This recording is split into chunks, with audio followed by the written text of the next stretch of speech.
Arya sir की बचपन की कहानी सुनने के बाद अनु की आंखों में आंसू भर जाते हैं। उसे आर्या सर के लिए बहुत ज़्यादा बुरा लगता है। आने वाले एपिसोड में आप देखेंगे कि यहाँ पे जलंधर ने अनु के मन में आर्या का जो रियल नाम है राजीव भाटिया वो डाल दिया है। अब अनु को यहाँ पे लग रहा है कि ये राजीव भाटिया है कौन, और बहुत जल्द देखेंगे कि अनु को ये पता चल जाएगा कि राजीव भाटिया कोई और नहीं आर्या सर का रियल नाम है। अब उसे लगता है कि आखिरकार उन्होंने अपना नाम क्यों बदल लिया।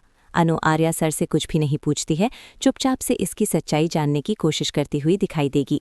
आप देखेंगे यहाँ पे अनु ने जो अपना नया बिजनेस शुरू किया है, तो बिजनेस के सिलसिले में उसे एक शहर जाना पड़ता है, और ये वही शहर होता है जहाँ से उसे आर्या सर के बारे में पता चलेगा। तो वहाँ पे वो पहुँच जाने वाली है। अपने काम को करने के बाद अनु सीधे उस स्कूल में पहुँच जाएगी जहाँ पे आर्या सर ने अपनी पढ़ाई की होती है। वो उस बोर्डिंग स्कूल में पहुँचने के बाद एक एम्प्लॉय से मिलेगी जो वहाँ पे सालों पहले काम किया करता था। वो एम्प्लॉय उसे मिल जाता है। उसके बाद अनु उससे आर्या सर के बारे में पूछेगी और बताएगी जो राजीव भाटिया को आप जानते हैं, अब उसे लोग आर्यावर्धन के नाम से जानते हैं, और पूछती है कि आखिरकार उनका बचपन कैसा था, वो क्या करते थे, यहाँ पे क्या था, सब कुछ पूछती है। तो वहाँ पे वो एम्प्लॉय जो था वो बताता है अनु को कि आर्या जो है वो इस स्कूल में पढ़ता था। उसकी माँ एक दिन आती है और उसका एक बोर्डिंग स्कूल में एडमिशन करवा देती है। आर्या अपनी माँ से बहुत ज़्यादा प्यार करता था और बहुत ज़्यादा अटैच था। उसकी माँ स्कूल में उसे छोड़कर चली जाती है। उसके बाद आप देखेंगे हर रोज़ वो अपनी माँ को याद करता रहता था और बहुत रोता था कि मेरी माँ मुझसे मिलने आएगी, पर कभी उसकी माँ उससे मिलने नहीं आती है। और वो बार बार किसी की भी आवाज़ सुनकर दौड़कर भागता था देखने के लिए, जैसे कि उसकी माँ आ गई है। लेकिन हर बार देखता था कि उसकी माँ नहीं आई तो फूट फूट कर रोने लगता था, और बताता है कि उसका बचपन जो था वो बहुत ही ज़्यादा दुख से गुजरा है। ये सब बताते बताते उसकी आंखों में आंसू आ जाते हैं। यहाँ अनु के आंख में भी आंसू आ जाते हैं जब उसे पता चलता है कि आर्या सर की जो रियल मर है वो उसे छोड़कर चली गई थी।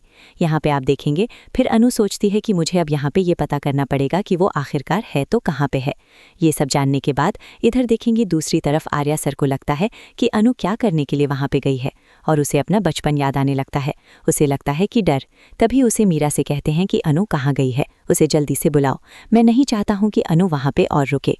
मीरा सोचती है आखिरकार आर्या सर ऐसा क्यों कह रहे हैं, तो मीरा यहाँ पे कहती है ठीक है मैं कॉल कर देती हूँ, और वो कॉल करके अनु को वापस आने के लिए कहती है। अनु को तो यहाँ पे सारी सच्चाई पता चल जाती है। उसके बाद वो वापस लौटती है। आर्या सर से बिल्कुल नाराज़ नहीं होती है, उल्टा उसे आर्या सर के लिए बहुत ज़्यादा बुरा लगता है, और वो आर्या सर के साथ अच्छे से बात करती है। लेकिन यहाँ पे उसके मन में ये चल रहा है फिलहाल कि आर्या सर की जो रियल मदर है वो कहाँ है और कौन है। अब अनु जो है सब कुछ ठीक होने के बाद अनु वहाँ पहुँचने वाली है जहाँ उसकी रियल मर रहती है, और यहाँ पे देखेंगे कि अनु उनकी रियल मदर को भी ढूंढ निकालेगी। दूसरी तरफ देखेंगे जलंधर बहुत ज़्यादा खुश हो रहा होता है कि मैंने तो इसके मन में डाल दिया है आर्यावर्धन की रियल सच्चाई। अब बहुत जल्दी अनु खुद ही इस आर्यावर्धन से शादी तोड़ देगी, और वो खुश हो रहा होता है। लेकिन यहाँ पे अनु फिलहाल आर्या से बिल्कुल भी नाराज़ नहीं है, और उल्टा वो आर्या के साथ दिखाई देगी। उसके बाद आप देखेंगे कि आर्यावर्धन के साथ उसकी शादी तोड़ने के लिए जलंधर नई